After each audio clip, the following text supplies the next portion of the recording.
ఏపీలో కీలక నియోజకవర్గాల్లో ఒకటి నగరి. అక్కడ అసెంబ్లీ స్థానంలో పాగవేయడంపై ప్రధాన పార్టీలు గురిపెట్టాయి. అయితే ఈసారి పోటీ రసవత్తరంగా మారుతోంది. మూడోసారి రోజా గెలుస్తారా? వైసీపీ ఫైర్ బ్రాండ్కు టీడీపీ చెక్ పెడుతుందా అన్న ప్రశ్నలు వ్యక్తమవుతున్నాయి.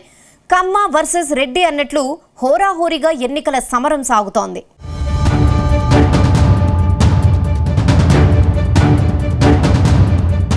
ఉమ్మడి చిత్తూరు జిల్లా నగరి అసెంబ్లీ స్థానం ఇప్పుడు హాట్ సీట్ గా మారింది. వైసీపీ ఫైర్ బ్రాండ్ గా ముద్రపడిన రోజా ఒకవైపు, తండ్రి వారసత్వంతో రాజకీయాల్లోకి వచ్చిన గాలిబాను ప్రకాష్ మరోవైపు ముఖాముఖి తలబడుతున్నారు.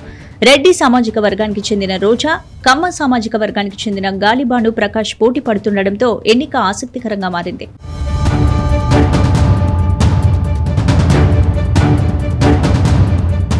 నగరి నియోజకవర్గానికి గత 2 పర్యాయాలుగా ఆర్కే రోజా వైసీపీ నుంచి ప్రాతినిధ్యం వహిస్తున్నారు.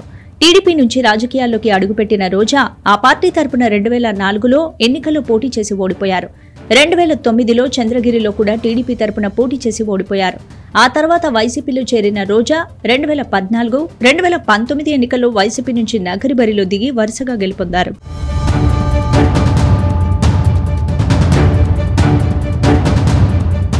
2014లో టీడీపీ కీలక నేత గాలి ముద్దుకృష్ణమనాయుడుపై స్వల్ప ఓట్ల మెజారిటీతో గెలుపొందారు రోజా. తర్వాత ఎన్నికల్లో గాలి ముద్దుకృష్ణమనాయుడు పెద్ద కుమారుడు గాలి భానుప్రకాష్ టీడీపీ అభ్యర్థిగా బరిలో దిగి ఓటమి పాలయ్యారు. దీంతో వరుసగా 2 సార్లు రోజా గెలుపొందారు. 2019లో గెలిచాక రోజాకు పర్యాటక మంత్రి పదవిని కట్టబెట్టారు. ముచ్చటగా 3సారి గెలిచి హ్యాట్రిక్ కొట్టాలన్న పట్టుదలతో ఉన్నారు రోజా.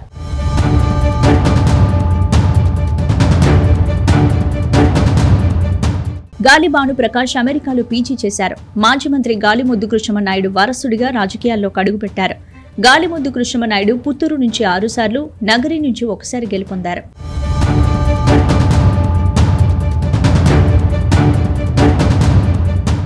ఈసారి రోజా గెలుపు అంత ఈజీ కాదన్న అంచనాలు వ్యక్తమవుతున్నాయి. 2019 ఎన్నికల్లో రోజాకు అండగా నిలిచిన సామాజిక వర్గాల్లో వ్యతిరేకత ఉందంటున్నారు.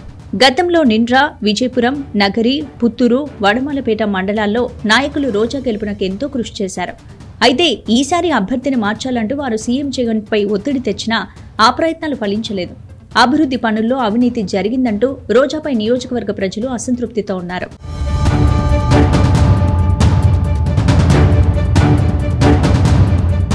మరోవైపు గాలి భానుప్రకాష్ ఈసారి బలంగా కనిపిస్తున్నారు.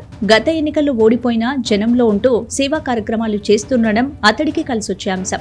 అటు జనసేన, బీజేపీ నేతలతో కలిసి ప్రచారంలో జోరుగా పాల్గొంటున్నారు. అయితే కూటమి పార్టీల్లో ఓట్లు పూర్తి స్థాయిలో బదిలీ అయితే భానుప్రకాష్ కు కలిసొస్తుందంటున్నారు. ఒకవేళ భానుప్రకాష్ గెలిస్తే చరిత్ర అవుతుంది. అదే రోజా మళ్లీ గెలుపొందితే హ్యాట్రిక్ సొంతం చేసుకున్న ఘనత దక్కుతుంది. చూడాలి మరి ఎవరు గెలుస్తారో, నగరి ప్రజలు ఎవరిని గెలిపిస్తారో.